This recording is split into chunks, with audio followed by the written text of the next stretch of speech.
Nia Lane built an empire on the mantra, "Happiness is the only currency worth chasing." But behind her polished image lies a buried past, a high-stakes bank heist, and the lover she left behind to take the fall. Now Elias is out of prison, and he wants more than revenge. As he threatens to expose everything, Nia must protect her secret, her empire, and the son no one knows exists, before the final deposit costs her everything. Nia Lane was the kind of woman who could sell ice in a snowstorm. Crowds adored her. Tears welled at her every speech. Her best-selling books promised healing, wholeness, and wealth from within. But behind the soft smiles and candle-lit stages, her heart beat faster at one name, Elias Ward. He had taught her everything: how to love, how to con, and how to vanish. It had been 10 years since they pulled off the largest vault breach in Nevada's history. She walked away with $20 million in bearer bonds and a plan. Elias walked into handcuffs. Now, on the eve of her biggest speaking tour, Nia received a small envelope, slipped under her hotel room door. Inside, a single black chess piece, the bishop, their secret symbol. Her pulse stuttered. Elias was out. At first, Nia thought it was a prank.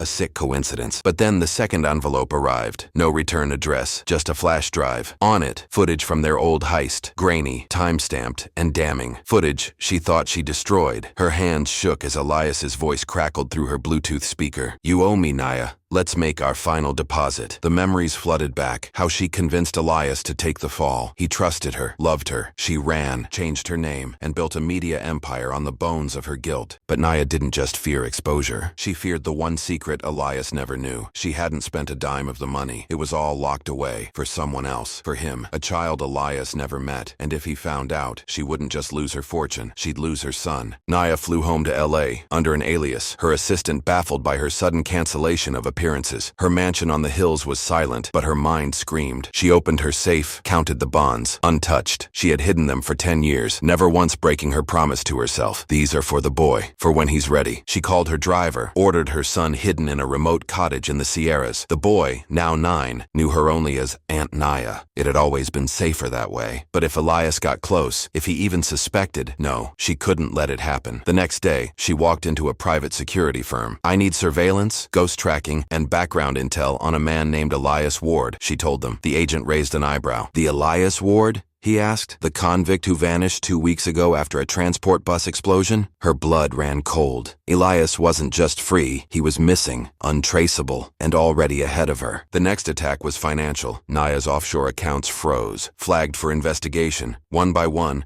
her shell companies began to fold. The feds hadn't found her. Elias had. She received a text. "Still think money buys happiness?" Attached was a photo. Her son playing outside the Sierra's cottage. The timestamp was yesterday. Panic became strategy. Nia met with a fixer, an old acquaintance from her criminal past, a woman named Leor. "You want him gone or contained?" Leor asked. Nia hesitated. Her voice cracked. "I want him to remember why I left." Leor leaned back. "You left because you were afraid of who you were with him, and you still are." Later that night, Nia stood by the pool, wine in hand, remembering the last night with Elias. The plan was never to run. They were supposed to disappear together. She had seen the madness in his eyes even then, the hunger for more than just money, for power, for control. She chose freedom, but now the past was asking for payment, and the interest was high. A press leak broke the next morning. Anonymous sources claimed Nia's charity had embezzled funds. Overnight, she became toxic. Sponsors pulled out. Social media turned. The headlines read, "The Queen of Happiness, now drowning in lies." Nia smiled through interviews, denying everything. But inside, her confidence cracked. She received another package, this time a voice recording. Elias's voice, whispering bedtime stories to a boy, her son. The microphone had been close, intimate. Nia lost control. She stormed into her private vault, removed a black duffel bag, and unwrapped a sleek pistol she swore never to touch again. The time for defense was over. Lear called that evening. "We traced the signal. He's in the city, downtown, abandoned financial district." Maya put on a coat, loaded the weapon, and kissed the picture of her son. "One last job," she whispered, "and then it's over." The warehouse Elias had chosen was poetic, an abandoned bank, decayed and graffiti-stained. Nia stepped into the dark, gun drawn. Elias was already waiting, still elegant in fear. He smirked. He looked older, scarred, eyes tired but burning. "You were supposed to wait for me," he said. "I was supposed to die in that life," she answered. He threw a binder at her feet. Documents, photos, old plans. "I'm not here for the money," he said. "I'm here for my son." Nia froze. Elias chuckled. "Yes, Nia, I know. Took me 10 years, but I found him. found him, and you know what? I don't want revenge. I want him. They circled each other like lions. Naya's hand trembled. He doesn't know you, she whispered, and you'll never take him from me. Elias stepped forward. You took everything from me. Now, I take him, or we both burn. The confrontation turned violent. Naya fired once, grazing Elias's shoulder. He tackled her, slamming the gun away. Years of resentment boiled over in fists, screams, broken glass. But in a lull, Elias did something Naya didn't expect.